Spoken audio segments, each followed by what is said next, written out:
আমি প্রায় বলি যে অনেক সময় রসিকতা করে বলি যে আপনারা শয়তান দেখছেন, ইবলিস আপনারা দেখছেন কেউ? কথা কোন এনে যারা বসছেন দেখছেন কেউ?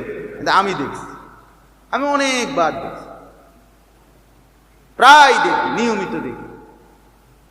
ইবলিস শয়তান অহরহ দেখি। কারণ কি?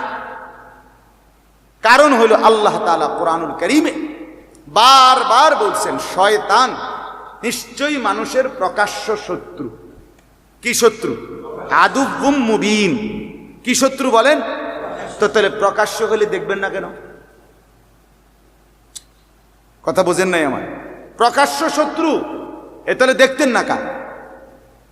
আল্লাহ তো বলছে বারবার, একটা জায়গায় বলে নাই শয়তান তোমাদের গোপন শত্রু, বলছে প্রকাশ্য শত্রু। প্রকাশ্য প্রকাশ্য, তাহলে দেখবেন না কেন? মানে কি তাইলে?